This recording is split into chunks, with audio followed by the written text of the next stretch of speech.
¿Y Luna es comunista también o no? Ah, claro.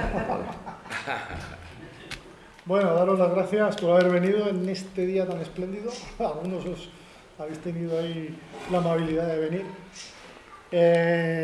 Vamos a presentar unos libros aquí bastante interesantes que no hemos podido introducir en el programa oficial, lamentablemente, pero estamos muy contentos de estar aquí en la Asociación de Vecinos de la Unión, que nos han concedido la oportunidad de estar con vosotros. Tenemos a Ricardo Rodríguez Ifres, chileno. Algunos ya lo conocéis, tiene una dilatada carrera militante. También es un escritor conocido, ha publicado 3 libros con Chalaparta y ahora nos ofrece aquí una biografía de Stalin que está bien interesante. Su vida también es muy interesante. Sabéis que se escapó de los campos de la muerte de Chile, de los estadios de la muerte. Luego estuvo en Centroamérica, vivió la Revolución Nicaragüense, también colaboró con la Revolución Salvadoreña y los últimos 8 años de su vida los ha dedicado a estudiar la figura de Stalin. También tenemos entre nosotros a Anselmo Santos, 88 años, ¿no? Esto es todo Un niño. Está hecho un chaval, una lucidez ahí tremenda. Uno de los mejores libros en castellano, Stalin el Grande. No es de nuestra editorial, pero nos da igual porque es un pedazo de libro. Así lo reconocemos. Para mí, uno de los 3 mejores libros escritos en castellano sobre la figura de Stalin. Anselmo lleva 60 años leyendo todo lo que cae en sus manos de Stalin. Lleva como 30 viajando a Moscú, ¿no? En Moscú, aparte de leer, también ha estado con gente que ha convivido con Stalin, militares, gente de diversos gobiernos, con gente también de Gorbachov, ¿no? ¿Conociste? Hombre, claro, que en teoría tienen que hablar muy mal de Stalin, pero ha sacado ahí... No, yo hablo mal de Gorbachov, ya lo he visto como lo pongo a París. Ha sacado ahí mucha chicha del tema. Y bueno, vamos a dar inicio. Esto va a ser una especie de conversación a 2 bandas. Puedes decir que he sido militar franquista, que no pasa nada. Ha sido militar franquista. Claro. Y queríamos hacer un debate que sea rápido porque no sabemos a qué hora tengan que cerrar aquí. Empezamos tarde, ya algunos ya estaréis cansados. Lo podéis hacer con tranquilidad, que no va mucho tiempo. No me digas eso delante de aquí. Bueno, a las 8:30 cerramos. Bueno, entonces el formato del debate va a ser un ping-pong entre los dos ahí comentando capítulos de sus libros, pero también poniendo en común sus vivencias y sus estudios sobre la figura de Stalin, ¿no? Igual para empezar, nos gustaría empezar rompiendo el paradigma de Stalin como una persona inculta, como una persona con poca preparación, que no era un intelectual. Entonces tú, Anselmo, creo que sabes que se ha estudiado su biblioteca personal. Igual podríamos empezar por ahí. Como quiera, sí, pero yo creo que por derecho propio tenía que ser el chileno el que empezase, ¿no? ¿Por qué? Yo empezaba por edad, ¿no? Hay que... Bueno, no, aquí hay una cosa, había una diferencia enorme entre el libro de Ricardo y el mío. Ricardo estudia la figura de Stalin como un político marxista y yo estudio la figura de Stalin como un hombre de Estado. La diferencia cada vez es enorme. Yo exclusivamente cojo a un personaje que cuando llega al poder, Rusia estaba en la miseria absoluta. La guerra mundial, donde murieron más gente Habían 5 millones de rusos. La guerra civil murieron 7 millones de rusos. Datos que yo sepa, porque Ricardo pone más. Pero bueno, y después... Después hubo 4 guerras más que dice el Domenico Lo Zurdo. Claro. Que después de la guerra civil hasta la Segunda Guerra Mundial hubo 4 guerras. Claro, porque era tal la miseria en la que había quedado el pueblo. Bueno, la guerra civil fue absolutamente una salvajada de un calibre de un lado y de otro. Hay que intentar ser objetivo. Para haceros una idea, cuando los blancos cogían a un rojo, lo metían vivo en las calderas de una locomotora. O sea, así ha sido una barbaridad esa guerra. Hay un libro muy interesante sobre la guerra civil, yo lo tengo en inglés, y luego es que se te pone la carne de gallina. Entonces, él, ¿hasta qué punto estaría en la miseria el país que Lenin tuvo que acudir a Occidente para alimentar a su pueblo? Tuvo que pedir ayuda internacional, porque se moría la gente, no había nada de nada. Se habían cargado todo, en tanta guerra y tanta, se habían cargado todo lo que había que hacer. Entonces este hombre coge ese país en la miseria y fijaros cómo lo dejó, ¿sabes? Entonces él, con esa obsesión que tenía por la cultura, a la gente le dio formación, la música era obligatoria en las escuelas, el ajedrez era obligatorio en las escuelas.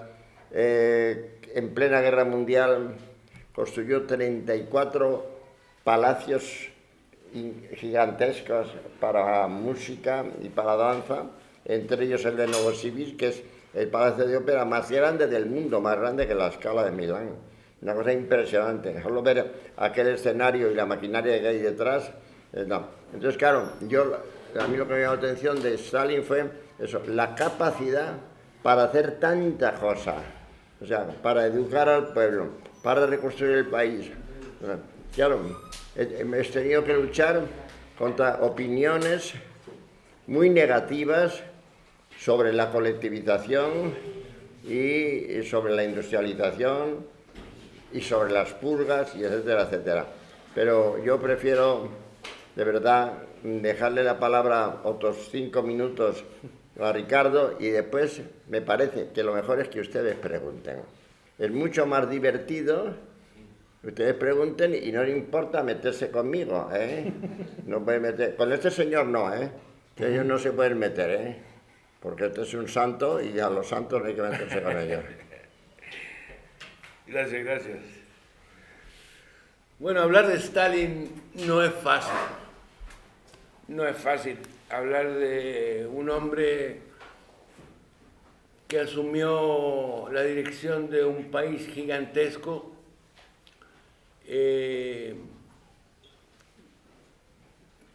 con muchas decenas de nacionalidades luchando unas contra otros, un país completa y totalmente destruido, sin infraestructuras, y proponerse reconstruir el país primero, educar al pueblo, culturizarlo y llevarlo en muchos aspectos a ser en 12 años el número 1 del mundo. Esa es una hazaña nunca vista en la historia. Stalin es una figura muy controversial, no podía ser de otra manera. Solamente, yo creo, un hombre de unas capacidades y de unas visiones impresionantes, absolutamente fuera de lo común, hubiese podido concretar todo lo que concretó Stalin.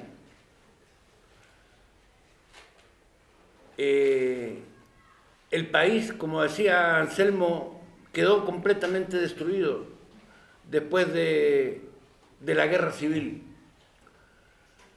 Que las cifras de los muertos de la guerra civil pues fluctúan entre 10 millones, 15 millones, 7 millones. Pues nunca nadie se va a poner de acuerdo en las cifras, porque la extensión de ese país y era muy difícil hacer un recuento. La guerra civil fue, como todas las guerras civiles, entre hermanos, de una brutalidad absolutamente espantosa.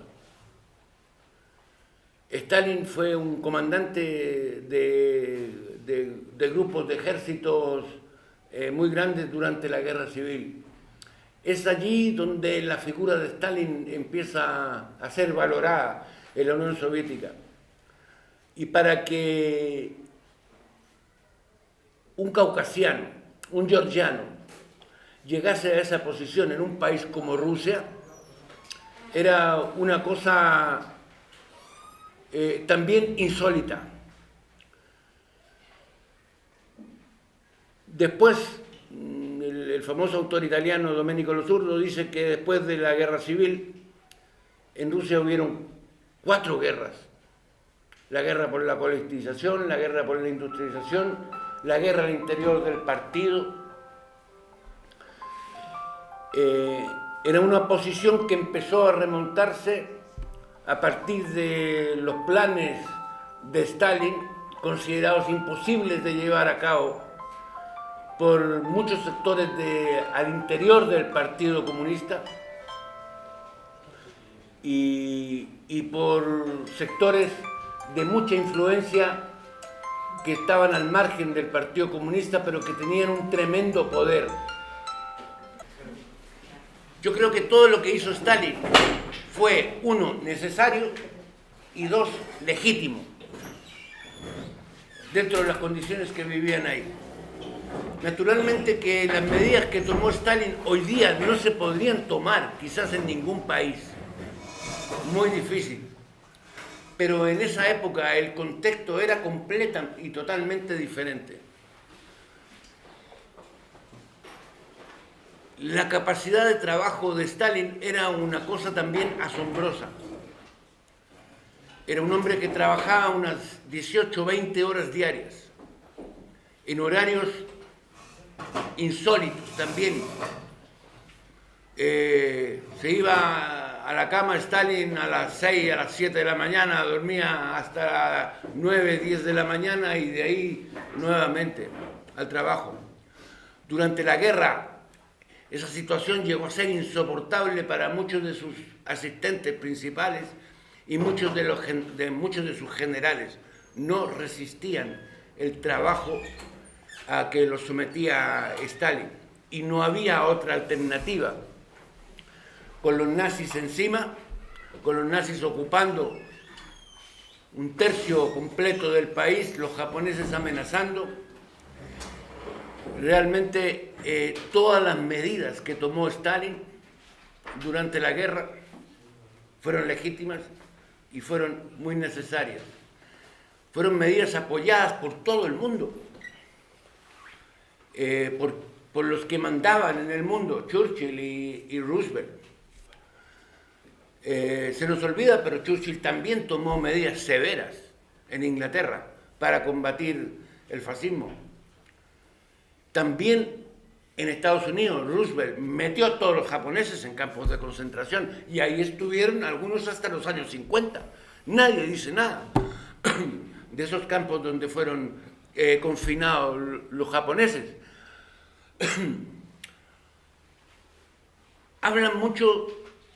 Se habla mucho del terror. El terror es una invención. El Holodomor, por ejemplo, la matanza de ucranianos, también es una fantasía. Nunca existió.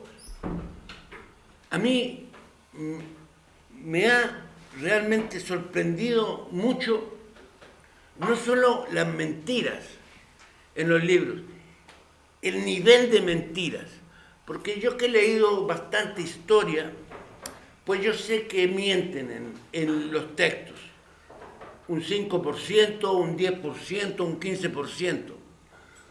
Pero en lo que se refiere a Stalin, esas mentiras llegan a un 90, a un 95%. Pero no solamente las mentiras y las falsedades, sino que las ocultaciones ocultan la realidad. Muchos se preguntarán, pero es que asistentes de Stalin como Nikita Khrushchev se volvieron contra él. Era lógico que Nikita Khrushchev se volviese contra Stalin. Durante el gobierno de Stalin, el hijo de Nikita Khrushchev, Leonid, el mayor de ellos,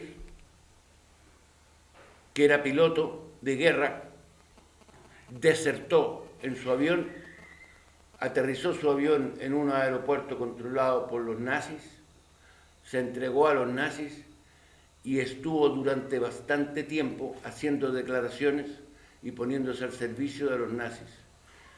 Hoy, a pesar de que pues, se han abierto un montón de archivos secretos y esa información se ha conocido en Occidente, sabemos qué fue realmente lo que sucedió.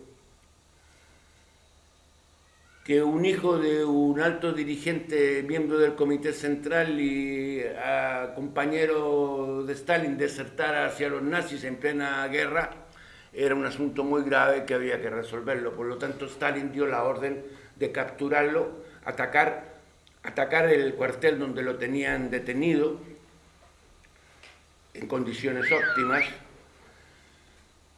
y llevarlo a Moscú para que fuese juzgado por los tribunales militares, porque él era un militar. A él se le comprobó absolutamente todo. Y en eso no hay ninguna mácula de inventos ni de nada.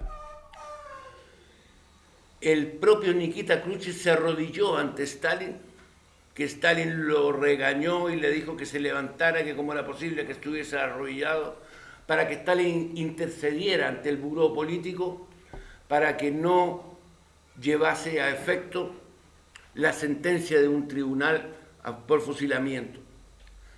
Todos los papeles del juicio y toda la historia del hijo principal de Nikita Khrushchev han desaparecido. Lo único que queda sobre esa historia fueron los testigos que vivieron esa época.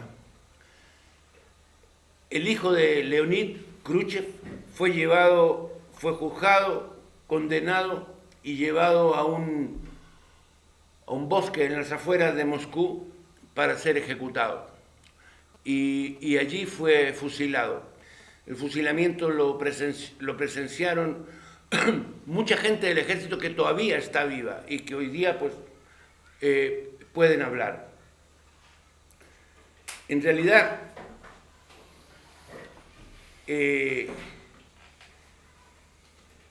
Khrushchev con su discurso después del 20º Congreso, que no fue, como dicen todos los libros, durante el 20º Congreso del Partido Comunista. El 20º Congreso del Partido Comunista terminó un día sábado, a las 10 de la noche.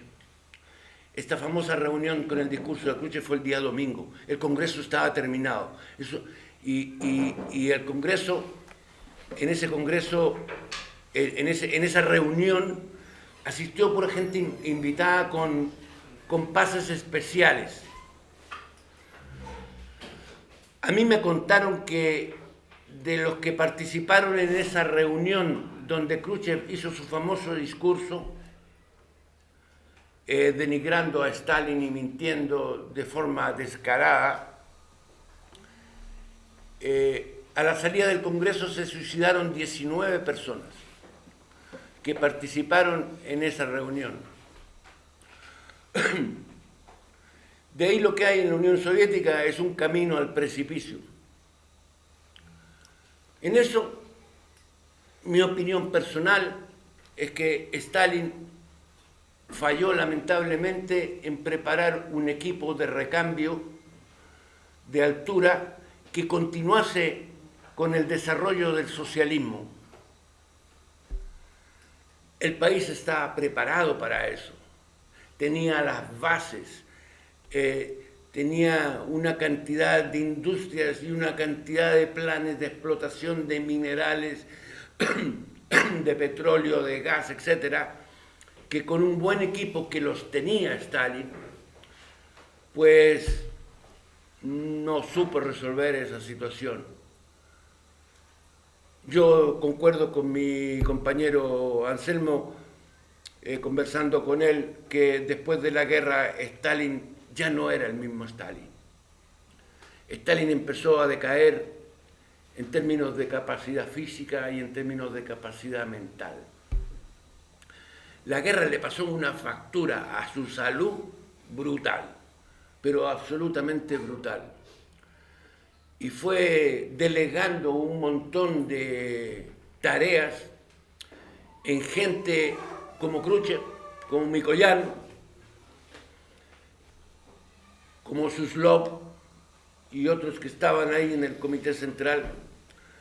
Y en realidad el partido fue cercado por los secretarios regionales del partido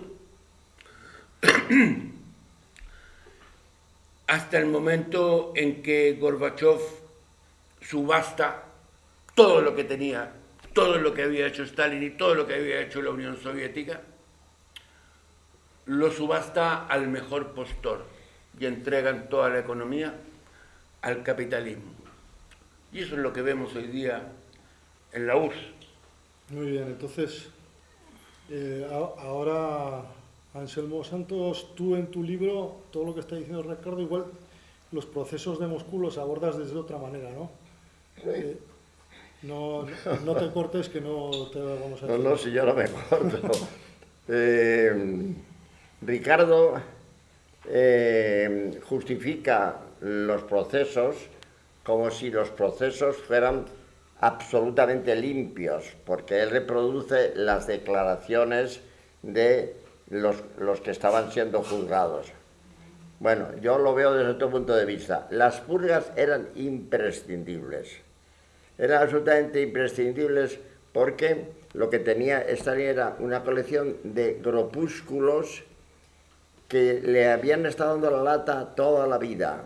Y él sabía que los alemanes más pronto o más tarde iban a atacar, y entonces sabía que, como ya, eso se llama la tesis Clemenceau, de aquel dirigente francés, en el momento en que hay reveses, en una guerra que se empieza, y al principio iba a haber reveses porque el ejército alemán era mucho más poderoso que el soviético, se produce un golpe de Estado y tiran al gobierno.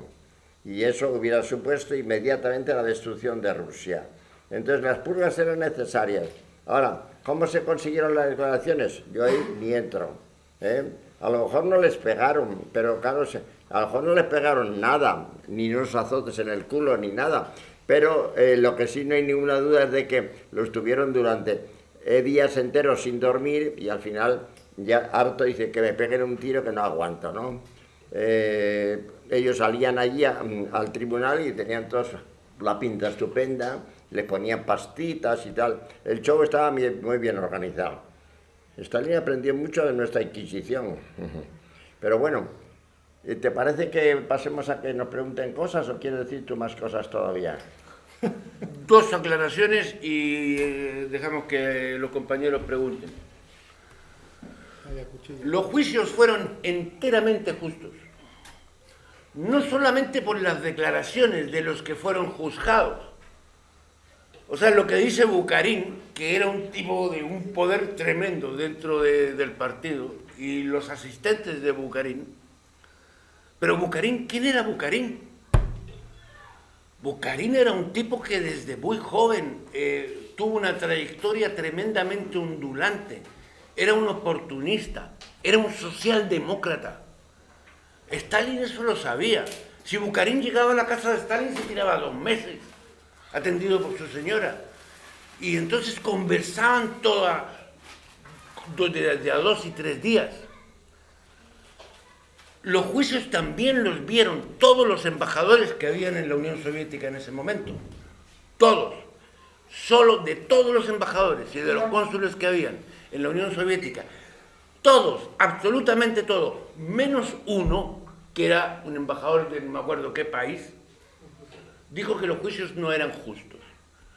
Todos los otros embajadores y los otros cónsules dijeron que los juicios reunían todas las condiciones de cualquier juicio en cualquier país del mundo. Tuvieron sus derechos. Que de repente Stalin pues se le pasó la mano. Pues sí, sí. Pues sí, pero también hay gente que dice hoy que a Stalin se quedó corto. Y hay que escucharlos porque lo que está pasando, lo que pasó después en la Unión Soviética, demuestra que Stalin se quedó corto. Porque, ¿por qué siguió Khrushchev ahí? ¿De dónde sale Yeltsin? Del partido. ¿De dónde sale Gorbachev? Del partido. ¿De dónde sale Brezhnev? Del partido. ¿De dónde sale Kosygin? Del partido.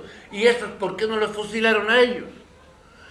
Una revolución no es un paseo, no es un picnic. Es un proceso muy complejo, muy violento, sobre todo ese. Pero al final, en los años 50, o sea, todo el mundo aplaudía a Stalin. O sea, es cuestión de los embajadores que lo conocieron, los cancilleres que lo conocieron, los presidentes que lo conocieron, los primeros ministros. Stalin era la principal figura que había en el mundo. Y era comunista, y era marxista. Por lo tanto, pues había que liquidarlo. Y de ahí viene una campaña absolutamente brutal, diabólica, llena de falsedades, llena de mentiras y sobre todo llena de ocultaciones, de hechos que no nos dejan a nosotros conocernos para hacer un balance de la historia correcto. Si a mí me ocultan un montón de cosas en un montón de contextos, obviamente que la idea que yo me voy a formar, pues no va a estar completa. Va a tener unos tremendos agujeros. La tarea que le tocó a Stalin era una tarea que nadie la quería. Absolutamente nadie la quería. Era una tarea imposible de ser lograda. Y no solamente la logró una vez, la logró 2 o 3 veces. Porque como quedó ese país también después de la Segunda Guerra Mundial, es cuestión de ver las cifras, la destrucción de los nazis en su arremetida hacia el interior y en su salida. La destrucción las órdenes de Hitler, de no dejar piedra sobre piedra, fue pavorosa. En 1948 todavía habían tarjetas de racionamiento en Alemania, en Inglaterra y en Francia. En la Unión Soviética las rompieron.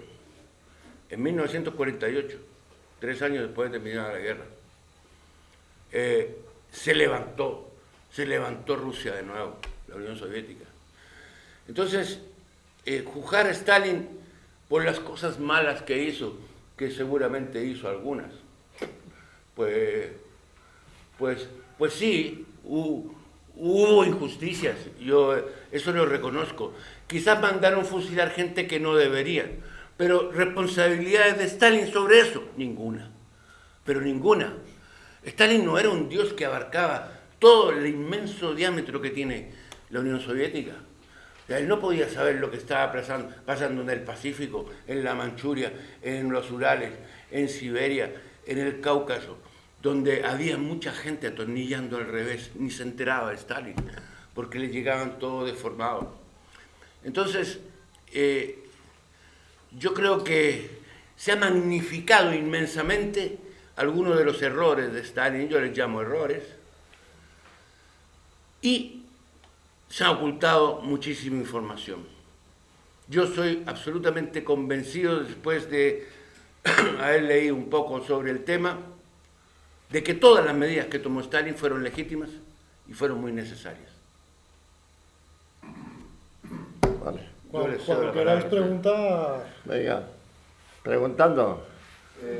Anselmo, Ricardo, ¿cómo es posible que un hombre de su procedencia, de su contexto, digamos, periférico dentro de lo que era Rusia, pues se llegue a convertir en el hombre de Estado que fue y tenga la visión para construir el socialismo en un solo país en base a esa percepción de que evidentemente la revolución en otros países pues había fracasado? O sea, seguir defendiendo la revolución permanente en los años después de la guerra civil, pues era prácticamente, bueno, pues darse un tiempo que la Unión Soviética no se podía permitir porque, como ha dicho Ricardo, pues es que las condiciones, digamos, de las potencias, digamos, imperialistas no lo iban a permitir y mucho menos los nazis lo iban a permitir cuando aparecen ya en el 33. ¿Cómo es posible que se llegue a que una persona, digamos, llegue a constituirse en ese magnánimo hombre digamos, que lo abarcaba todo? Porque... Claro, fundamentalmente es porque por el talento natural, es decir, es un hombre fuera de serie, de los que puede que salga uno en cada siglo, ¿no? Porque tenía tal curiosidad por las cosas, había leído tantísimo y que sabía de sobra lo que había que hacer. Entonces, si yo disiento algo del amigo Ricardo, es que él era implacable. No sé dónde he leído yo que el hombre de Estado tiene dos sustancias, la sustancia y la consustancia. Una es, evidentemente, que sabe lo que hay que hacer. Y la consustancia es que para poder hacerlo se tiene que llevar por delante lo que tenga que llevarse. Es indudable que él era un fuera de serie, pero como iba buscando el poder, que es la consustancia, sin el poder no se puede hacer nada, es evidente. Él entonces tuvo que decir, vamos a ver, primero era un hombre muy trabajador, después era un gran organizador. Lenin le dio las cosas de más confianza, como explica muy bien Ricardo. La inspección obrera y campesina. Claro, el momento en que a él le dejan lo que voy a llamar el hombre, como ya decían los otros, el hombre de los ficheros. Con los ficheros fue colocando en los sitios a sus hombres, con lo cual cualquier votación pues la ganaba. Hay que tener en cuenta unas cosas, y yo eso disiento de Ricardo, porque el hombre de Estado es siempre una cabeza muy fría, porque si no, no hubiera llegado al poder. Cuando se muere Lenin, se encuentra con que la figura más prestigiosa era Trotsky. Trotsky había ganado la guerra civil, no nos podemos engañar. Trotsky había creado el Ejército Rojo y la inmensa mayoría de los oficiales que luego tuvo que liquidar Stalin eran trotskistas, porque se habían hecho con Trotsky, con aquel tren que iba de punta a punta y tal. Por tanto, un hombre que aspira al poder para hacer cosas, que es para lo que lo quería Stalin, lo primero que tiene que hacer, que es lo que no hicieron en tantos sitios, lo primero que tienes que quitar del medio al militar. Tú no puedes de ninguna manera correr el riesgo de que den un golpe de Estado. Por lo tanto, primer enemigo a batir, Trotsky. Yo eso en las primeras páginas del libro lo cuento, es el proceso, lo llamo el mago del poder. Primero hay que ir a por Trotsky. Para ir a por Trotsky, para que Trotsky abandone el ejército, hay que aliarse con quien sea, y se alía con Zinoviev y con Kamenev. Cuando, por la presión y por la rabia de darse cuenta de que lo arrinconaban y por miles de cosas más y por una enfermedad que se le producía en Moscú y que a mí no niego que podría estar siendo envenenado, porque Stalin tenía tu toxicólogo que ha muerto en la cama el año 62 y que es el maestro de todos los que tiene ahora con el polonio el señor Putin. Entonces no tendría nada de particular que cuando estaba en Moscú tenía unas grandes dolencias de estómago, se marchaba al Mar Negro y ya está. Entonces, bueno, primero se liquida a Trotsky, o sea, se lo quita del medio y a continuación ya le sobran Kamenev y eso es un encaje de bolillos. Él como durante 2 años le deja a Zinoviev que presente el tal y de repente ella dice, ahora ya no te necesito, fuera. Tú pierdes era el jefe del partido en Leningrado, luego el otro era el jefe del partido en Moscú, los va arrinconando poco a poco y se va haciendo con el poder. pero eso cuando llega al poder es el año 28. Claro, entonces, ¿de qué viene realmente? O sea, ahí se mezclan dos cosas. Por un lado, que es, efectivamente él para llegar al poder tiene que quitarse a la gente que tiene alrededor, que pueden dar un golpe de Estado. Pero hay una cosa que es la más importante de todas. Él, que era un hombre muy inteligente, se da cuenta, lo que acabas de decir tú, que no había ninguna posibilidad de una revolución en Europa, que ya se habían cargado a Rosa Luxemburgo y al otro, que no había nada que hacer. Y es cuando él dice, nosotros podemos hacer el socialismo en un solo país. Eso era una aberración para los marxistas, con los centros de la revolución permanente, una aberración. Y lo hizo al hacer eso, fue crearse enemigos. Entonces, si a eso le unes que sabe que va a atacar algún día a Alemania, no le queda más remedio que liquidar a todas las no podía dejar que hubiera facciones de ningún tipo. Y ese es el origen de las purgas. La colectivización. La colectivización, hay sobre ello montones de estudios. Imaginaros, 25 millones de parcelas individuales. ¿Cómo hubieran podido alimentar a un ejército de 7 o de 8 millones de hombres? Mandando jarros a recogerle a los campesinos los excedentes, unos saquitos de trigo. Hubiera sido imposible. Hubieran perdido la guerra si no hacen la colectivización. Y eso tiene que quedar absolutamente claro. Ahora, a eso hay que añadirle otra cosa. La colectivización suponía, y en eso no estaba equivocado Bukharin, la explotación del campesino, que es lo mismo que hicieron en Inglaterra. Si tú no haces acumulación de capital, ¿de qué dónde lo puedes sacar? Explotando al campesino, porque necesitaban forzosamente divisas para crear una industria de guerra. Y es que no tenía otra solución. Entonces, claro, él lo que era, tenía clarísimo lo que había que hacer. Y entonces, ahí sí que se puede aplicar el fin justifica los medios. Porque luego, sobre las purgas, ha habido, digo, sobre los campos de concentración, ha habido exageraciones, bueno, de calibre inmenso, ¿eh? O sea, el Salamov con todo ese asunto de los ratos de Colima. Yo tengo fotos de Salamov en los que está el tío rozagante, naturalmente enchufado en la cocina. O sea, muy bien, tú hablas mal de cómo pasan. Pero es que además ahora hay libros actuales, por ejemplo, el libro Dictadores, en el que reconoce que la inmensa mayoría de la gente que estuvo en los campos de concentración no murió. Porque los campos de concentración de Hitler eran de exterminio y los de Stalin eran para que trabajasen. Y en Siberia hay de todo. O sea, en Siberia los cervatillos no se asustan, pasan por delante y se acercan por ahí como si fueran perritos. Entonces, un país como una región como Siberia, que tiene un 40% más de extensión que Estados Unidos y tiene 30 millones de habitantes, pero ¿cómo se puede alimentar? Se puede alimentar no a los 10, 12 o 14 o 2 millones de presos que tuvieran. Nadie se moría de hambre. Es mentira, eso es mentira.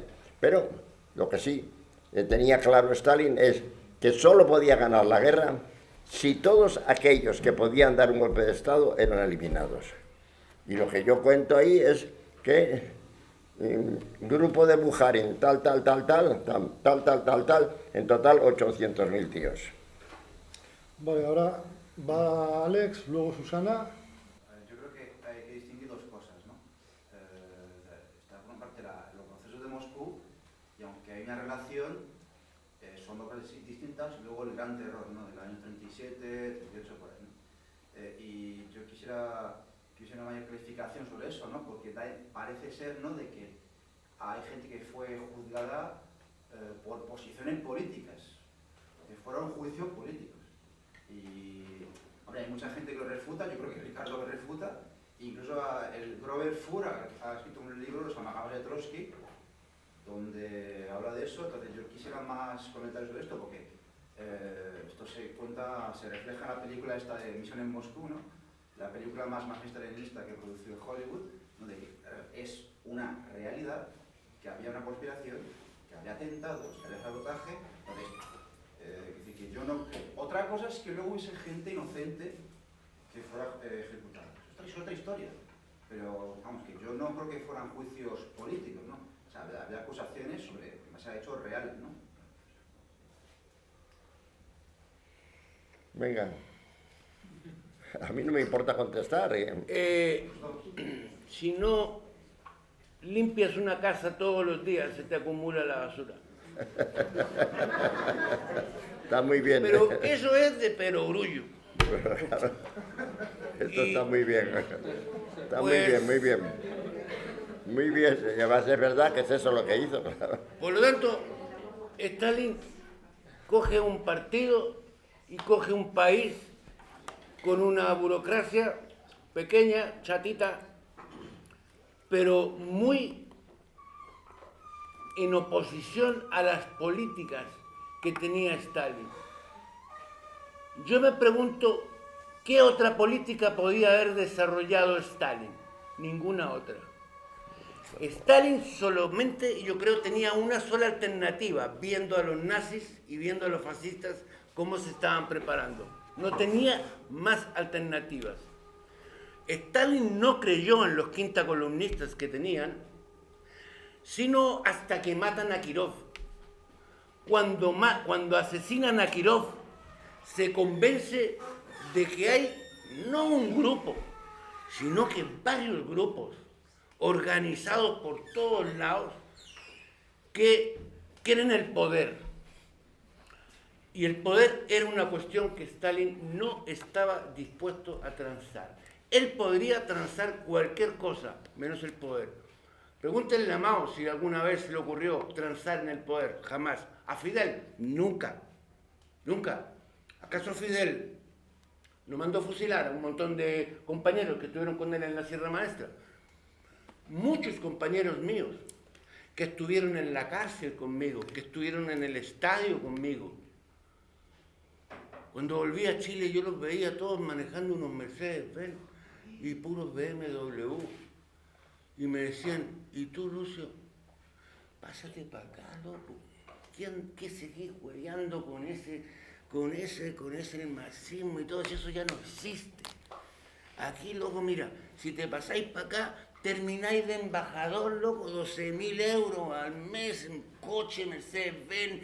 Trabajáis 2 horitas en la mañana, te ven a la embajada. Te conseguimos la embajada menos la de Estados Unidos, porque no te van a dejar entrar. Pero te conseguimos un país en Europa donde viváis de puta madre. ¿Para qué seguía ahí? ¿Hicieron vuelta de chaqueta? La misma Bachelet fue amiga mía durante mi juventud. Asesinaron a su padre. Ahí anda con ellos. Para arriba y para abajo. Y a lo único que se dedican es a defraudar al Estado, a los negociados. Porque es cuestión de pescar la prensa chilena y es toda de derecha porque no hay un solo periódico o revista de izquierda. Todos los días, igual que aquí. Pues de tal palo. Igual que aquí. Yo me asombro de las cosas que pasan aquí. Me asombro porque pasan y uno se tiene que asombrar.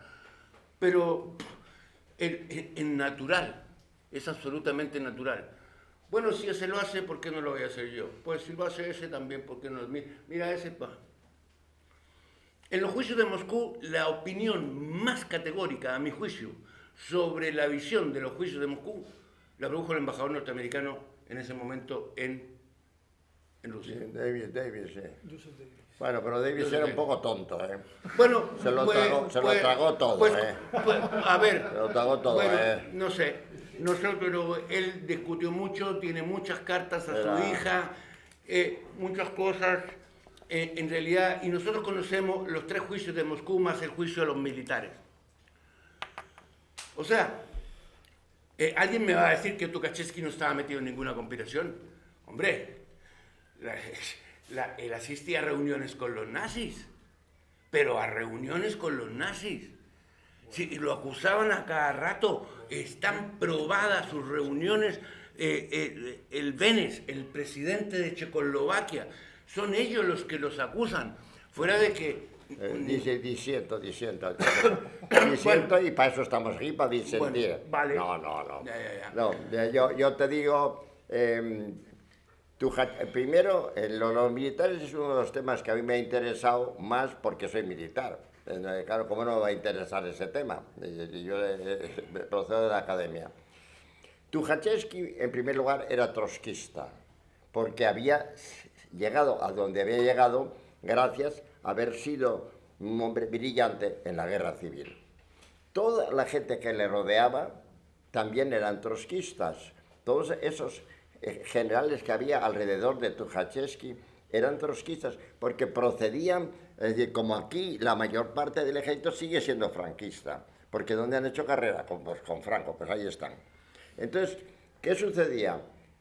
A eso se unía otra cosa. El riesgo latente de que den un golpe de Estado está ahí, pero a eso se unía otra cosa. Es que eran unos incapaces, que eso la gente, hemos tardado años en saberlo. Nunca hubiera podido uno de los generales que se cargó Stalin manejar 1 millón de hombres como un Koniev, como un Rokossovsky o como un Zhukov. Porque él, 3 años antes de hacer la purga de Tuchatevsky, habría creado la Escuela de Estado Mayor, a donde iba la gente brillante a dedo. Stemenko, concretamente, estaba destinado cómodamente, recién casado, en una guarnición provinciana. Y dijeron, usted a la mejor ha estado yo no quiero ir. Dice, no es que no quieras ir, es que ha dicho Stalin que vayas. Y luego, cuando terminó, como era un tío brillante, lo encierran en el Estado Mayor y dice, yo quiero mandar tropas, tú aquí. Y allí aguantó toda la guerra, ¿no? Entonces, los demás eran africanistas, lo que nosotros llamamos africanistas. Es decir, era el tipo de Yagüe, de Mojardó, de toda esta gente que no sabían hacer nada en absoluto. A los cuales, también en eso disiento de nuestro amigo Ricardo, se unían 2 colaboradores suyos de toda la vida, pero que eran subnormales profundos, que eran Vorochilov y Budionni. Los 2, pobrecitos, no hay nada que ver su papel en la guerra. Fíjate, Budionni.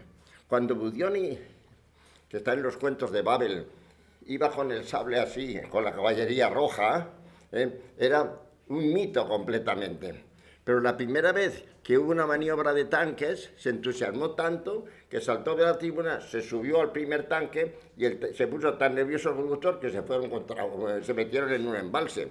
Claro, o sea, claro, y es cuando le dijo Timochenko, general, un tanque no es un caballo, Claro, entonces, ¿qué papel hicieron en la guerra?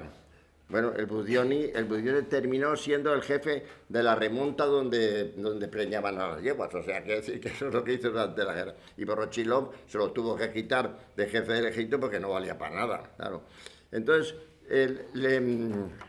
la realidad, la verdad sobre lo de Tuchatevsky es la siguiente, y de eso está ahí montones de documentos. Es verdad que él había tenido trato con los alemanes, pero era un trato puramente oficial. ¿Por qué? Cuando se produjo el final de la Primera Guerra Mundial y se hizo el Tratado de Versalles, los rusos no tuvieron más que una manera los alemanes, de sobrevivir, que les habían limitado a tener 100.000 hombres, que es aliarse con los rusos para tener fábricas de aviones, para probar armas nuevas y tal. Eso se interrumpió el año 33 en cuanto llegó Hitler al poder. Entonces él había tenido relación, al ser el jefe de Estado Mayor, había tenido relación en todo esto. Pero Stalin, y no nos podemos engañar, lo que hizo es en contra de lo que dicen la mayoría de los libros. Fue él el que creó todos los papeles que le hizo tragar a Himmler, y Hitler se lo presentó a Hitler y dijeron, ¿qué hacemos? Y Hitler dijo, déjame que lo piense el fin de semana. ¿Nos lo cargamos o no nos lo cargamos? Y al final Hitler dijo, sí, de hacerle que le lleguen a Stalin estos papeles que habían creado la KGB, que había creado él. Eso es una de las operaciones al margen, olvidémonos de la moral. O sea, como es una obra verdaderamente de arte, porque esos papeles los recibe Benes y Benes se los pasa a Stalin. Y Benes Stalin, era el presidente de Checoslovaquia. claro, y Benes con esos papeles en la mano, pues entra en juicio y se los carga. Pero el motivo fundamental de la liquidación de los militares es, primero, eran trotskistas, por tanto, posibilidad de un golpe de Estado. Y segundo, no era gente preparada. No era la gente que ha hecho carrera con el sable y con los caballos y en la guerra civil y tal. Eso. Entonces, adelante. Venga, otro. Venga. Bueno, voy a salir del tema de las figuras históricas. Quiero hablar, me corrigen. Yo he leído que hubo una disparidad de criterio entre Lenin y Stalin en la Constitución de 1924 que redactó Stalin. Me lo he estado fijando porque, para hablar de la realidad concreta de hoy, ¿no? Entonces, en el título 2 de la Constitución se habla del tema de la autodeterminación. Y entonces, Lenin impone su idea, que es la idea de decir que son libres todas las repúblicas, para irse y para entrar, pero bueno, que tenían que estar de acuerdo todas las repúblicas. Y lo que quería Stalin no era eso, ¿no? Era que no, bueno, ahora lo profundizará. Entonces yo sé que justamente en eso se basaron para romper la Unión Soviética, en esa posibilidad de que tenían de cada república podía autodeterminarse. Esa es una parte de la pregunta. La segunda parte de la pregunta es que yo estuve leyendo también que en el año 1925, es decir, un año después de esta Constitución, el fundador de Izquierda Republicana, que es Francesc Macià, fue acompañado del secretario del PC de entonces, que era Bullejos, 1925, y Stalin no lo recibió porque no le veía definición ideológica a ese tema, ¿no? Al tema del planteamiento que quería hacer Macià. Sí lo recibió Trotsky, Bukharin y Zinoviev. Entonces, bueno, esa información yo tengo, quería ver si la podían ver ese tema de la Constitución y la forma de Stalin. Claro, son dos visiones, lo que hemos dicho antes. Una es la visión del poder. Entonces, Stalin, es que me río solo de pensarlo, iba a dejar a Stalin que se fuese nadie. Vamos, lo coge y lo cuelga pues como a Mussolini boca abajo. Entonces, Lenin sí que quería, o sea, desde el punto de vista de... Una cosa es que Lenin hiciera la revolución, porque dedicó su vida solo a eso. Y otra cosa es que Lenin ni sabía escoger colaboradores, ni tenía una noción del Estado. Él decía, no, el que se quiera que se vaya. Para Stalin, que se vaya. Ya sabéis cómo empezó lo de Georgia. Cuando habían ganado los mencheviques y estaban gobernando los mencheviques en Georgia. O Finlandia. O Finlandia también. Y, claro, ¿y qué hizo? Pues entonces... Echó Panda, mandó allí a gente suya y los liquidó a todos los mencheviques. Claro, es cuando Lenin se cabreó y cuando dijo que este era un bárbaro, que había que sacarlo de ahí y tal, la buena de las mangas verdes, ¿no?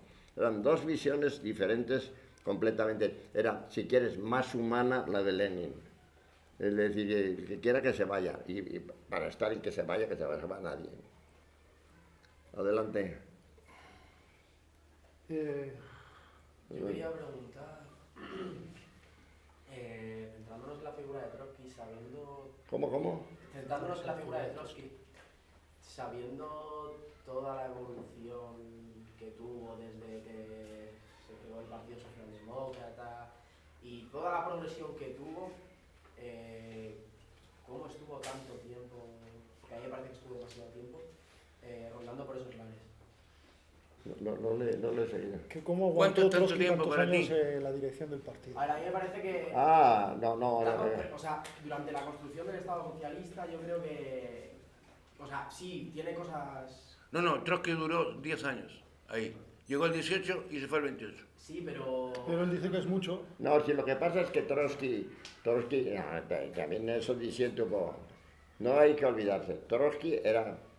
tuvieron una suerte histórica. Trotsky era una cabeza absolutamente privilegiada, porque ganar la guerra civil, porque hay libros en que dicen que la guerra civil es Stalin, no, la guerra civil la ganó Trotsky.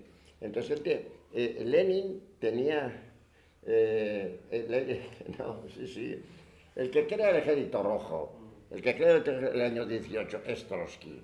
Y todo lo que se cuenta de que, por ejemplo, dice en el libro, el comité revolucionario estaba Stalin ahí, no hizo nada en absoluto, y no hay más que leer 10 días que cambiaron el mundo, y otros, muchos que hay. No. Lo que pasa es que Lenin sabía que tenía dos tíos muy inteligentes cerca, Lenin y Stalin. Pues entonces Stalin, a ver si organizas el partido, a ver si me montas todo lo que es la cosa del interior, que es lo que le era en definitiva. Y entonces Trotsky es el que se dedica a la guerra. Y entonces Trotsky por eso era el jefe del ejército. Era una cosa natural, si es él el que había creado el Ejército Rojo. Lo que pasa que Stalin sabía que ese sería su futuro enemigo. Ahora, en cuanto a personalidad, es completamente diferente, porque Trotsky era un hombre muy vanidoso, no era un hombre que tuviera empatía, no era un hombre convencido de que era Dios. Y entonces, claro, eso se paga, eso se paga. Mientras el otro lo hacía suavemente, muy escondidito y tal, este no hacía más que eso y tal. A ver, aquella frase de Molotov un día en que le dice a Trotsky, camarada Trotsky, no todos somos genios, cuando en la discusión de por ahí, ¿no? Pero el por qué Trotsky estaba en la cabeza, a pesar de donde venía, a pesar de las barbaridades que había hecho Lenin, a pesar de todo, es que tú no tienes mucha gente alrededor fácilmente, ni siquiera en las grandes multinacionales. Hay una cantidad de subnormales dirigiendo grandes compañías que no puedes ni imaginarlo. Entonces, claro, ¿con quién podía contar Lenin? Con Zinoviev y Kamenev, que le habían traicionado porque habían denunciado que iba a haber un golpe de Estado. ¿Qué más gente tenía? Con Bukharin, que lo había puesto a parir, y que se lo quería cargar por lo de Brest-Litovsky. No, entonces no tenía más que esas dos personas. Y ahora, en cuanto que Trotsky, que dirigía el Ejército Rojo, se muere Lenin, hay que ir a por él. Hay una cosa que estaba claro desde antes de la Revolución de Octubre. Trotsky y Stalin eran dos trenes a gran velocidad por la misma línea en sentido contrario. Y eso lo sabía Stalin y lo sabía Trotsky. Yo concuerdo con el compañero Anselmo en que Trotsky era un tipo muy brillante, es cuestión de leer sus escritos y todo. Concuerdo también con él que fue el creador máximo del Ejército Rojo. Pero en realidad el Ejército Rojo es el que combatió en la Guerra Civil. Después de la Guerra Civil se necesita otro tipo de ejército. Claro. Otro tipo. Y ese ejército lo hace Stalin. Que sí. Y además Stalin era un erudito en las cuestiones militares. Que sí, de acuerdo. No había nadie en el mundo que se manejara en esa cuestión. Los generales que promovió Stalin, que eran montones, y que todos llegaron ahí, los más importantes llegaron a Berlín, más los que no conocemos. Yo hablo mucho en mi libro del general Joseph Apanasenko. Joseph Apanasenko no lo conoce nadie. Pero ¿quién es ese tipo? Pues mucho antes de la guerra, que empezara la Segunda Guerra Mundial, Stalin lo había conocido a él en Tsaritzin, que después fue Stalingrado. Combatieron juntos, conversaron muchísimo. Y un día Stalin lo destinó a un puesto muy importante y le dio una tarea vital. Entrena no a miles, sino a millones. ¿Y de dónde los saco? De donde tú quieras. Apanasenko barrió todos los campos de trabajo y las cárceles que habían en Rusia con sus tropas. Pasó por encima de los secretarios del partido, por encima de los mandos militares de la zona, liberó a todos los presos y se los llevó a un lugar secreto en donde tenía montado unos campamentos entrenando gente. y talleres y Sí, escuelas. en Vladivostok, sí, sí, sí. Cerca de Vladivostok. Y cada vez que Stalin tenía necesidad, y eso no lo sabía ningún general, no tenía ni idea. O sea, muchos generales pensaban que Stalin se había cargado a Panasenko porque a Panasenko de la noche a la mañana desapareció el mapa, pero estaba en Vladivostok, pues a 5.000 kilómetros de Moscú. Cuando Stalin necesitó gente en el cerco de Moscú, a Panasenko, mira, necesito 600.000, bumba, venga, toma. En Stalingrado, en la batalla de Stalingrado, pues los nazis se habían tomado el 93% de la ciudad, el 93% de la ciudad, pero no podían todavía poner en el ayuntamiento de Stalingrado la bandera nazi, porque ahí todavía estaba Chuikov luchando con gente en las catacumbas que habían ahí, en el derrumbe de todo.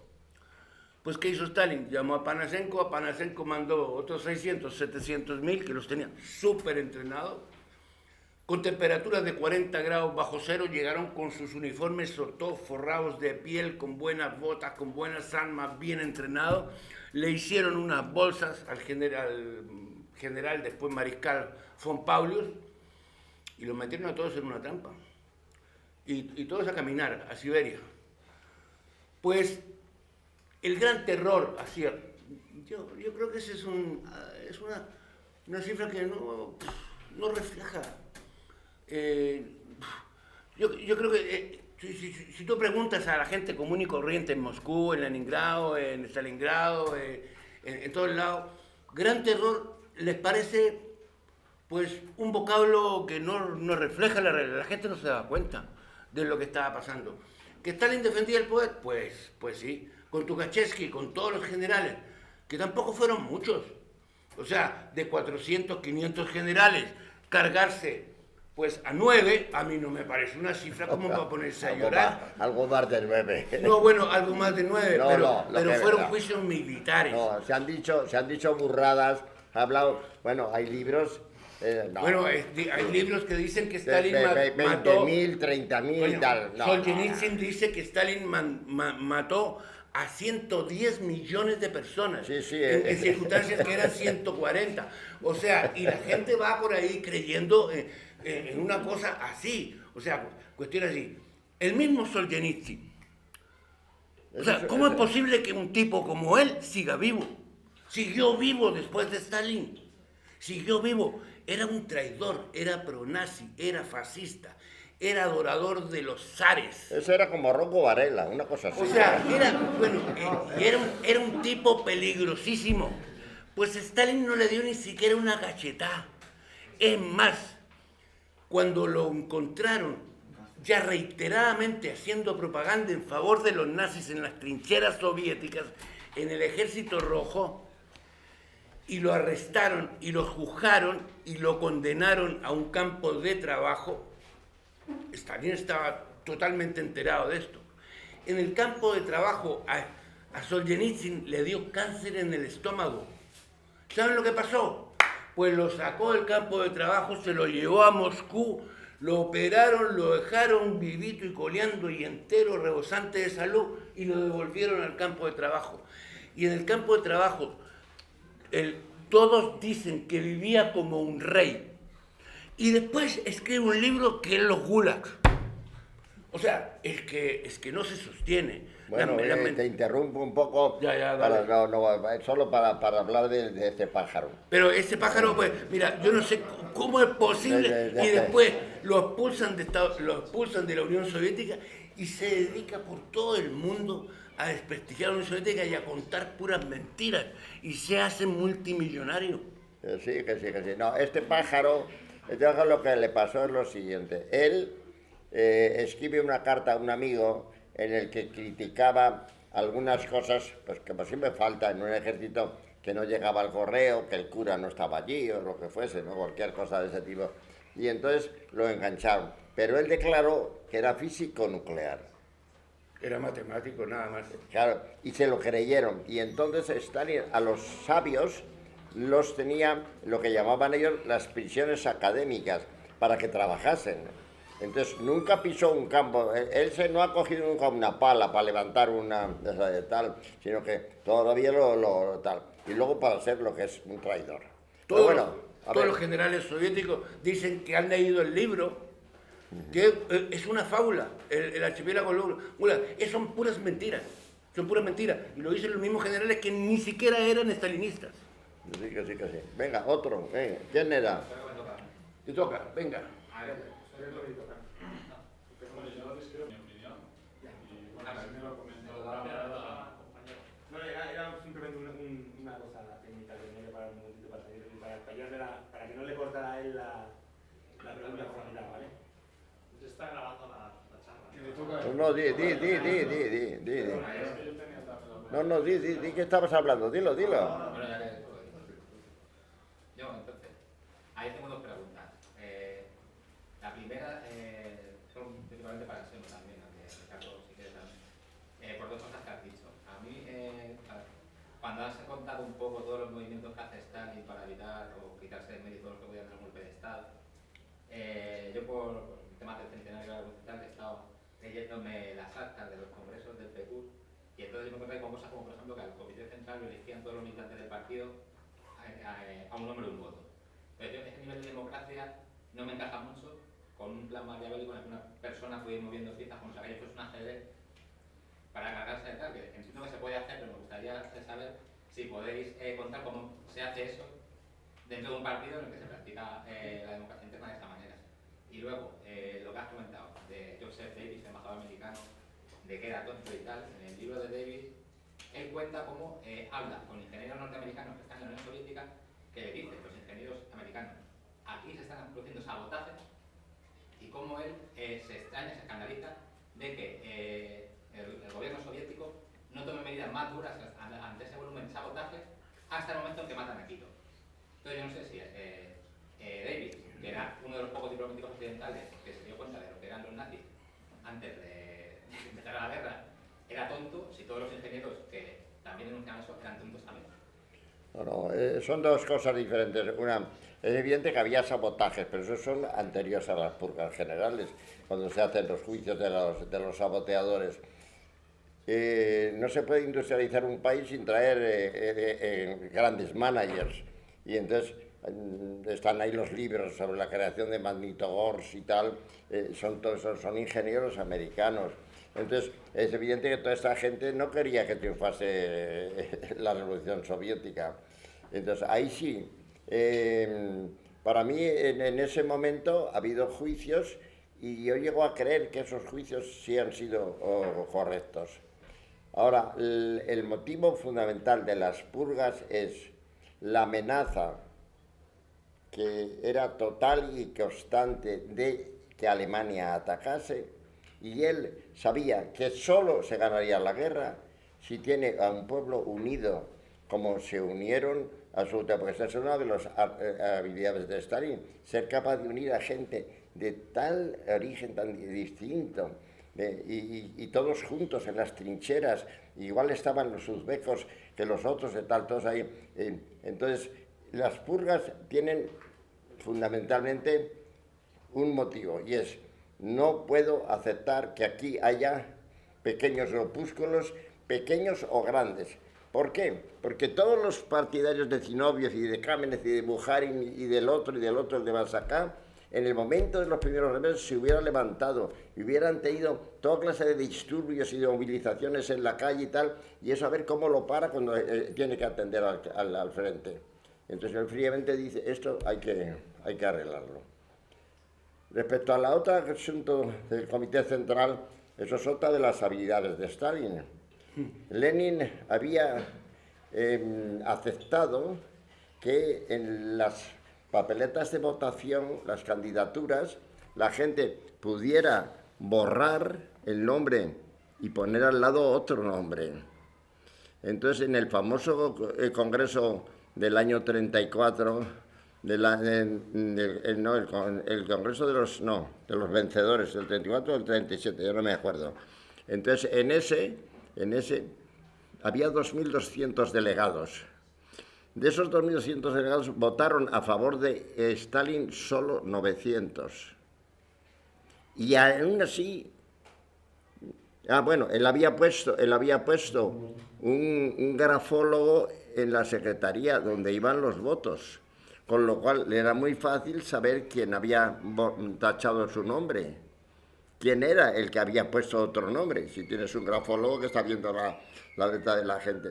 Y de los 900 aún dijo que de 200 no se fiaba. Bueno, pues no es por presumir, pero yo tengo una cosa que la tiene muy poca gente. Todas las fichas de los que asistieron a ese congreso con el destino de cada uno de ellos. Represaliado, represaliado, represaliado.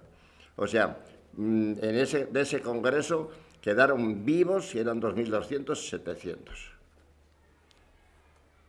El único momento en la historia de la Unión Soviética en donde Stalin, es mi opinión, tuvo todo el poder, pero absolutamente todo, fue durante la Segunda Guerra Mundial.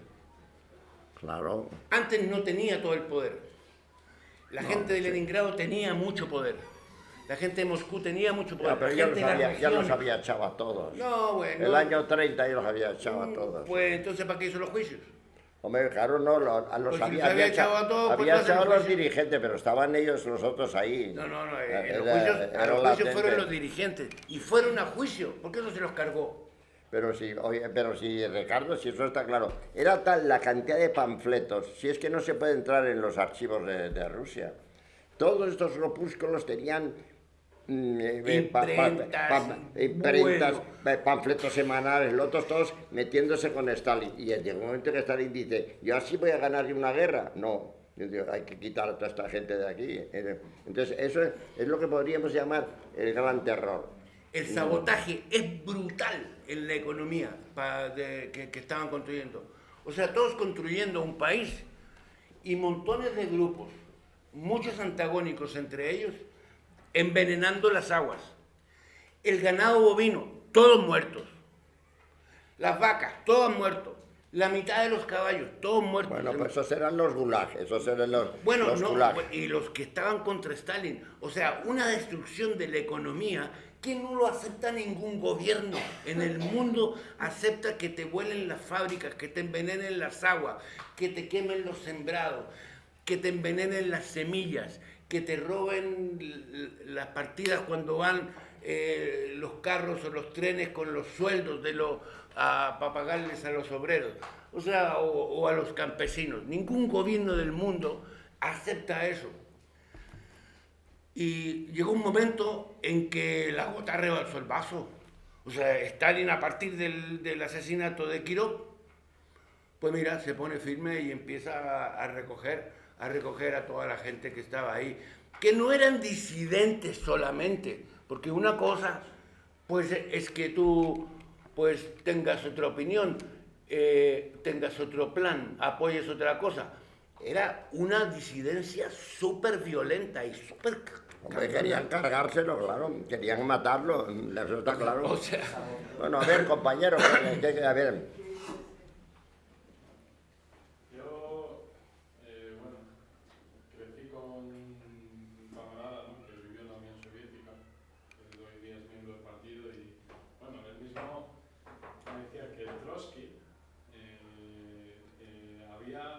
había sido nombrado para el ejército.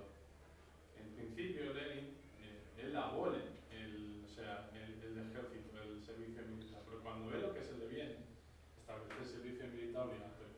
Como Trotsky era un político hábil y además era un intelectual, cosa que si la intelectualidad era de derechas o la obligaba o cogía alguno, a mí así me lo explico, ¿no?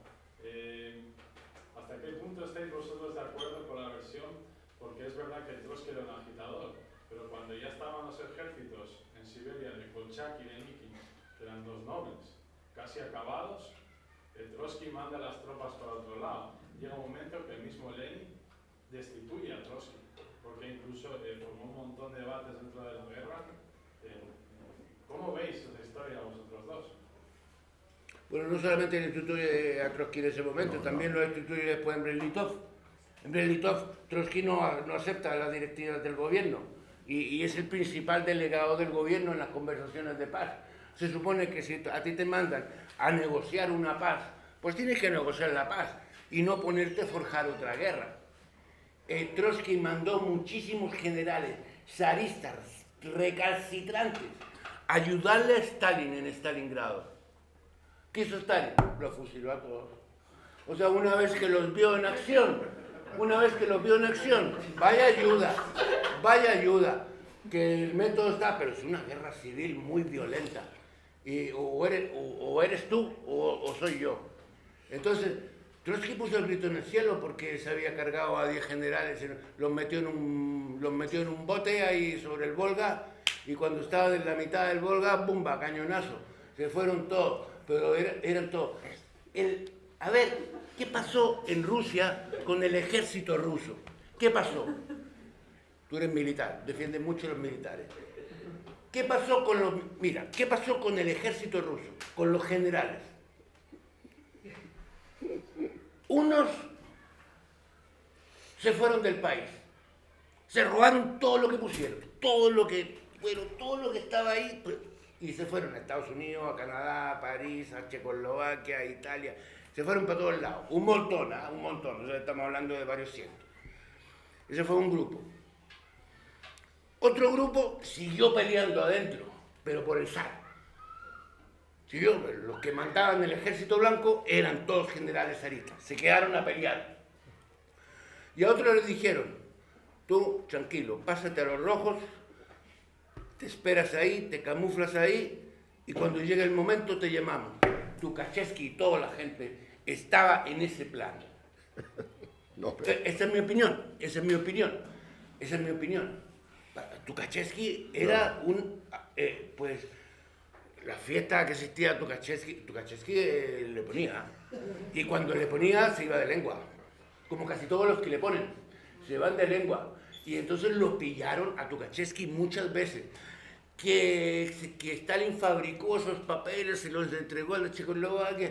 Me permito también disentir. No, yo no estoy de acuerdo con eso. Mira, ahí está la historia de los generales, lo que hicieron. Este grupo y este grupo. Tukhachevsky tenía el problema de la mayor parte de los militares.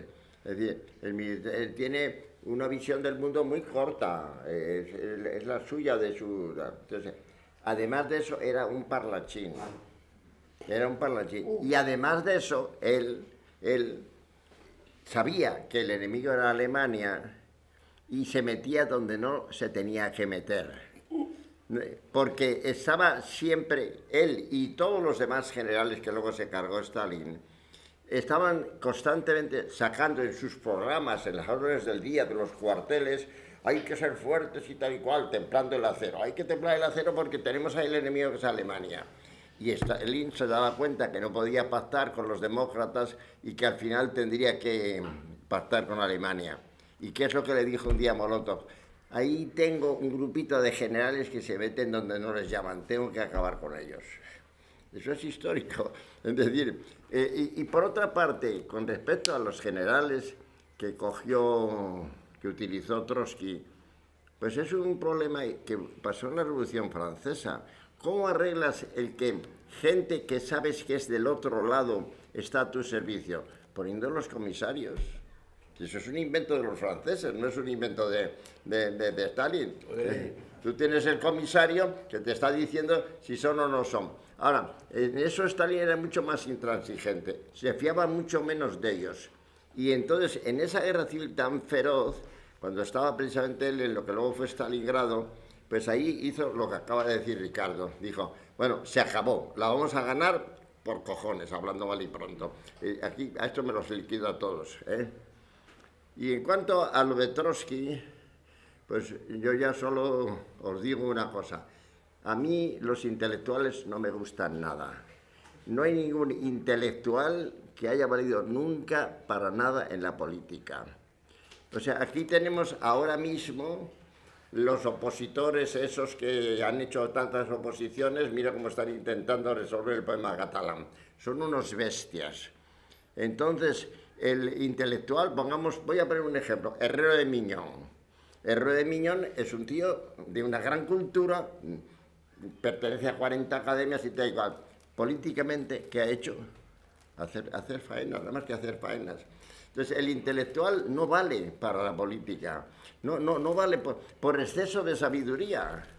Yo tengo un amigo íntimo que es un pez gordo y además un tío que sabe la tira y que ha hecho 60 carreras y que es catedrático de 40 sitios. Ese tío, hasta hace 4 días, me estaba diciendo que lo de Cataluña se iba a disolver como un azucarillo. ¿En qué está pensando el tío? Eso es el intelectual. O sea, hay que desconfiar un poco de los opositores, aunque algunos de vosotros habéis hecho oposiciones de lo que sea, ¿eh? Entonces, Trotsky tiene ese fallo. Trotsky es el intelectual puro metido. Cuando va a Brest-Litovsky, se le ocurre una chorrada de tal calibre, como es decir, ni paz ni guerra. Pero idiota, claro, como le decía pero ¿cómo idiota? Si tú dices ni paz ni guerra, ¿qué van a hacer los alemanes? Atacar, que es lo que hicieron, atacar y se quedaron con Ucrania y con tal. Y al final tuvieron que firmar. Y Bukharin, que cuando se firma quería echar a Lenin, matar a Lenin. Cuando se firma él nunca aceptó que él estuvo de acuerdo con matarlo y que él supo. Él aceptó pero él tomarlo preso a él, a Stalin y a... él quería destituir a Lenin porque había firmado lo de Brest-Litovsky. O sea, Bukharin que quiso destituir a Lenin. Pero son los intelectuales. Pero ya tenía un antecedente en el partido pero no pasa desapercibido para Stalin. Es el defecto del intelectual, Ricardo, el defecto del intelectual. No sé. O sea, el político es otra cosa. Valgan las diferencias, es mucho más político el Suárez, siendo un tío sin ninguna cultura, que todos los demás tíos que han tenido alrededor. Hay cantidad de gente, y no digamos lo que tenemos ahora. Bueno, ¿qué más? ¿Quién más había por ahí que quería preguntar cosas? Vamos, que hace mucho calor. Venga, tú, venga. Dime. Simplemente se habla mucho aquí de las cifras de la represión de Stalin desde los 110 millones y el origen es este tal William Randolph Hearst, nazi gringo que en contacto con los ideológicos. Quiero decir, la lectura viene de ahí, luego se retroalimenta, se alimenta con el propio Trotsky y hasta llegar a, hay un individuo que en la época de Gorbachev, junto al Víctor Zenkov y otros 2 colaboradores, Yugin y no sé quién es el otro, que el KGB tenía el vicio de ajustarlo todo, parece ser. Y entonces ahí está la cifra. La represión de estos papeles, o sea, el informe de estos papeles están ahí al alcance de cualquiera, lo que pasa que, para no desdecirse de todas las mentiras que se han estado contando durante todos estos tiempos por tantísima gente, pues Víctor Zenkov no lo conoce nadie y sus colaboradores. Entonces, hablan de 1.800.000, de los cuales 800.000 fueron los fusilados. 760.000 son las cifras oficiales. Exactamente. Son las cifras oficiales. En eso estamos de acuerdo. 760.000 miembros del partido. No. El resto que murió, pues mira, hambre, enfermedades, no había médicos, no había enfermeras. Eso es otra cosa, pero 40 grados bajo cero para sobrevivir ahí. Sí, Ricardo, pues ya me estamos de acuerdo. Estamos de acuerdo. Yo estoy hablando del 36, el 37 y el 38. Cuando Stalin sabe que va a haber una guerra, que la tiene encima y entonces quiere quitarse todos los posibles enemigos. Entonces ahí está registrado. Stalin sabe que iba a haber una guerra mucho antes en el libro. Claro tuyo, que lo sabía. La organización Oseobajin. Pero claro que lo sabía. Pero claro que lo sabía, hombre. Así, parte en 1920. Y el nuevo, lo que tú has dicho, y el nuevo ejército que él crea. Él dice, no, pero los tontos pensaban, con las milicias nos defendemos de todo el mundo. ¿Qué coño con las milicias? Necesitamos unos ejércitos modernos y hay que saber manejar grandes unidades con aviones, con tanques, con lo otro, con tal. Y entonces esa partida la gana él desde el principio. Para eso crea la Escuela de Estado Mayor. Pero morir, por así decirlo, represión, no son más. Los demás, lo que decís, han muerto de hambre, han muerto de lo que sea, han muerto en la guerra. Si no hubiera estado Stalin al mando de la Unión Soviética hubiese perdido la guerra. Hombre, claro. Absolutamente. Y eso, pues, pero eso ya lo sabe. El tamaño del Titanic. La hubiese perdido. Cualquier otro que hubiera dirigido. Ricardo, que eso lo saben hoy día los rusos. Pero eso los rusos, que los rusos hacen encuestas y sale el hombre más importante de la historia de Rusia, el señor Stalin. Y de la historia. Claro. Perdón, y de la historia.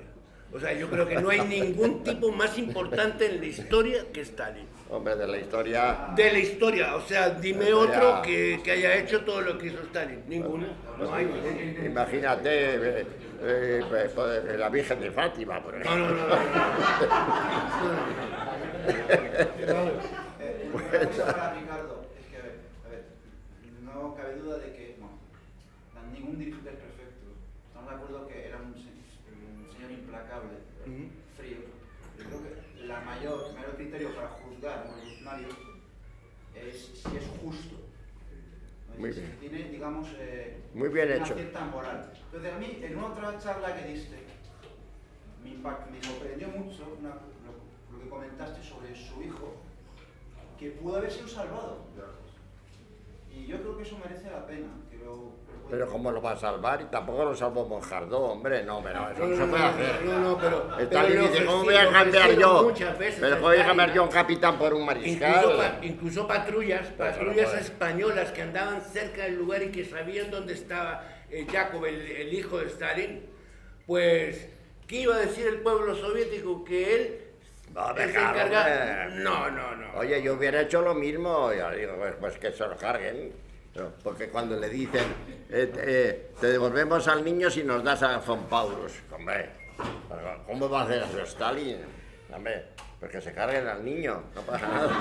No le dijo que se carguen al niño, o sea, pues le dijo, los bolcheviques no cambiamos generales por soldados. Claro. Así es simple, y perdóneme que tengo mucho trabajo, hasta luego. Y el otro, ya sabéis... Y el tipo quedó absolutamente hasta el resto de sus días.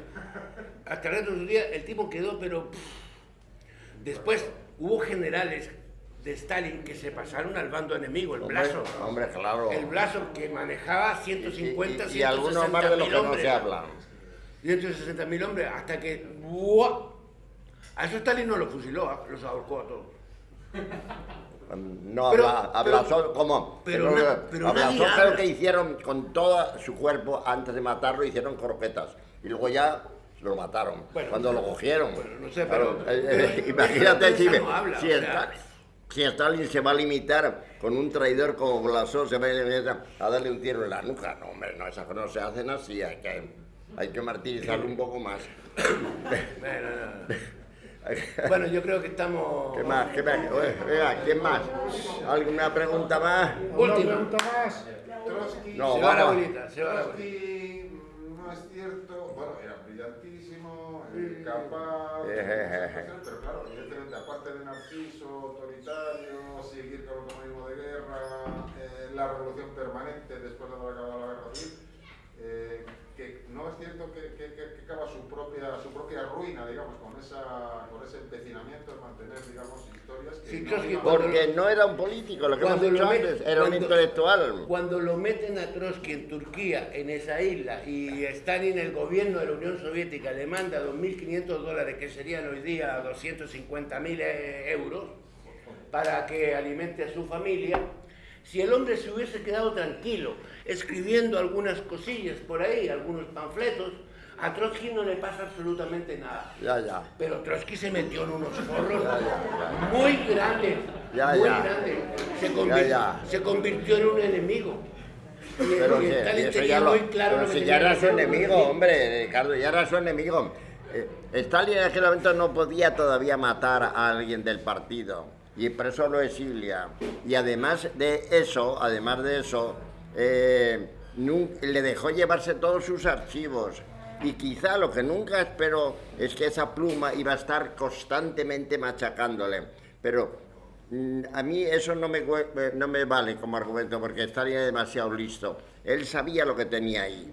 Y por eso dio la orden, hay que cargarse a este tío. 10 años después. Os doy un año. 12 Fracasaron otra vez. 12 años después se lo carga. Bueno, por cerrar esto, yo querría solo decir una cosa. Stalin, hay unas fotos en el Museo de la Victoria de Moscú muy interesantes. En una está Molotov firmando con von Ribbentrop el pacto y está Stalin con una cara de cachondeo digna de verse. O sea, está detrás y tiene una sonrisa muy oculta, pero muy sardónica, como diciendo, os he pescado. Porque claro, Stalin pensaba que iba a estar por lo menos 2 años Hitler entretenido con Francia. Se equivocó él, como se equivocó todo el mundo. El mayor ejército de Europa y se rinde en 40 días. Él quería, dijo, con esta firma yo gano 2 o 3 años por lo menos.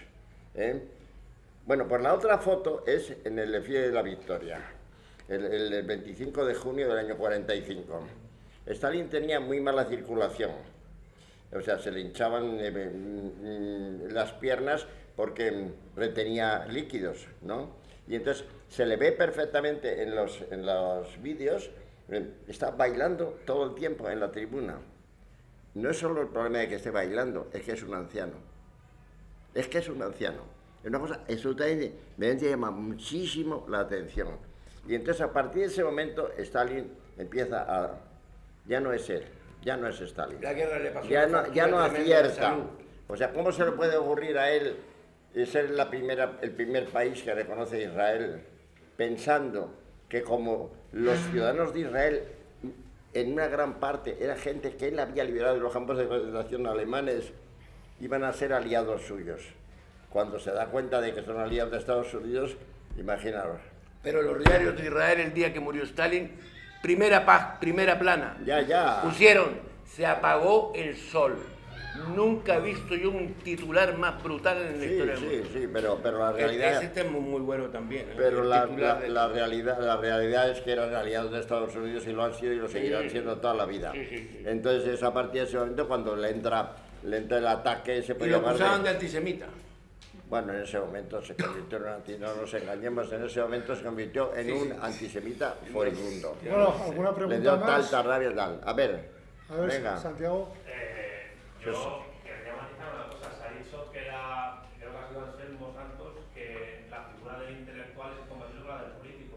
Sin embargo, yo creo que en Stalin se juntan las dos cosas.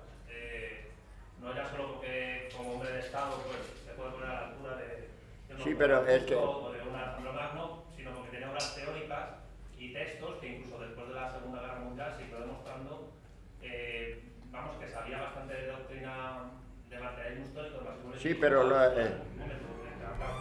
que quiero decir es que, a mi juicio, cumple una figura que se hablaba en la Grecia clásica, que muy pocas figuras históricas son así, que es la del rey filósofo. Entonces, no es una crítica, es un matiz, es decir, es un hombre de Estado, un hombre de acción, pero al mismo tiempo es un teórico, cosa que no se da muchas veces en la historia. Solo es un matiz. Bueno, es que realmente, quizá yo me expreso mal. Para mí un intelectual es la persona que pertenece al mundo académico. Vive en la teoría, siempre está en la teoría. Ahora mismo estamos viendo un proceso muy difícil para este país. ¿Qué es lo que hay? Interpretaciones de lo que pasa. Es que no es eso, es lo que pasa, lo que interesa. Es ahí lo que pasa. A mí qué coño me importa. A mí me da igual que como si fueran islamistas. Ahí hay una cosa, es un problema. Y eso la gente no lo ve. Entonces, no, lo que era...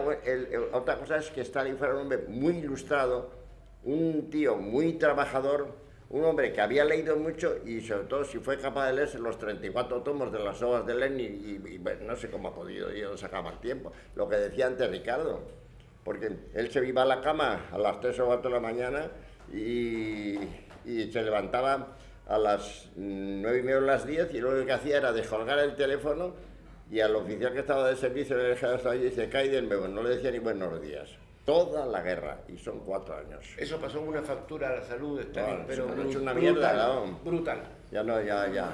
Bueno, damos por terminada ya la charla. Os recordamos que mañana a las 11 en este mismo sitio nos visita Ela Rule de la Asociación Stalin de Londres y a las 12:30 estará Maite Campillo presentando su libro sobre su hermano que fue dirigente del FRAP.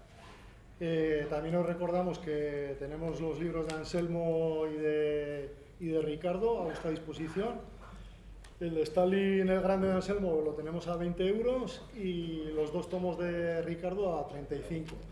Y también os recordamos que tenemos un stand en la fiesta del PC. Nada más, damos por finalizada la charla. Muchas gracias.